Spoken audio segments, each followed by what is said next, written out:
নমস্কার বন্ধুরা, সুমনার সাথে ইউটিউব চ্যানেলের পক্ষ থেকে সকলকে জানাই সুস্বাগতম।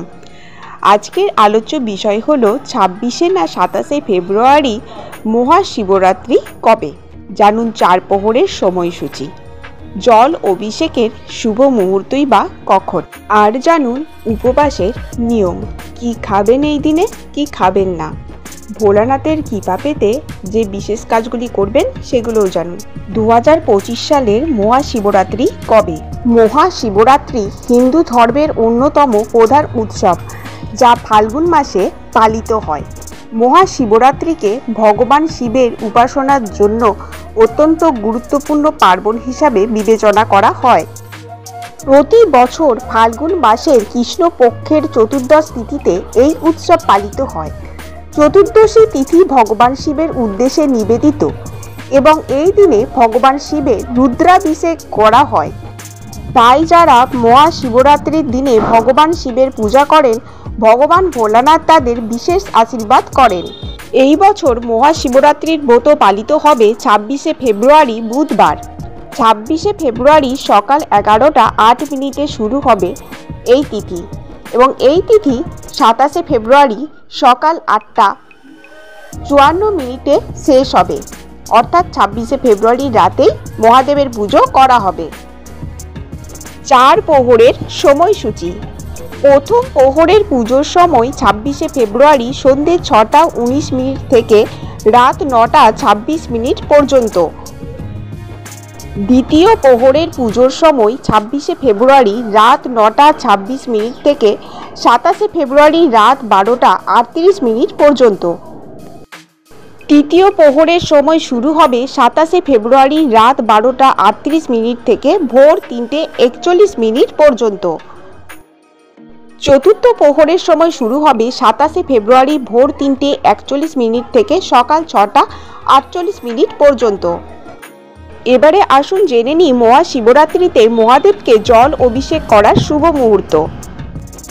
সেই দিন সকাল 6টা 47 মিনিট থেকে 9টা 42 মিনিট পর্যন্ত জল দেওয়ার সময়, এরপর দুপুর 11টা 6 থেকে দুপুর 12টা 35 পর্যন্ত, তারপর জল অভিষেক বিকাল 3টে 25 থেকে সন্ধ্যে 6টা 8 মিনিট পর্যন্ত করা যেতে পারে।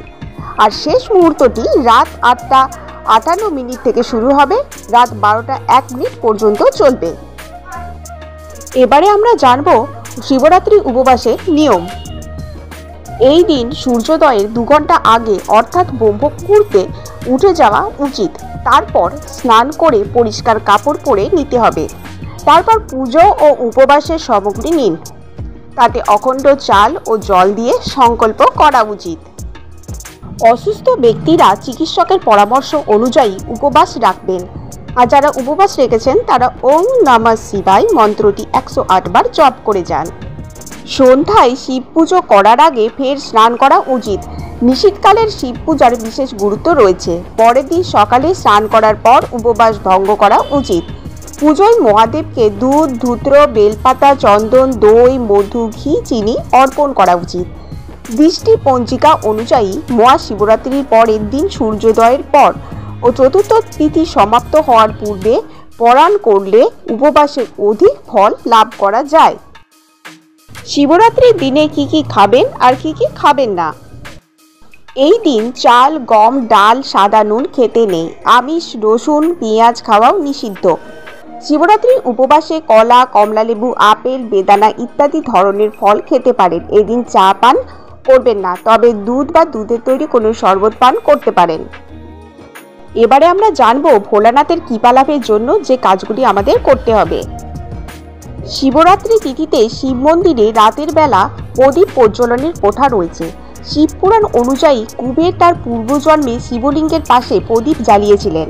এর প্রভাবে তিনি পরজন্মে দেবতাদের কোষাধ্যক্ষ হন।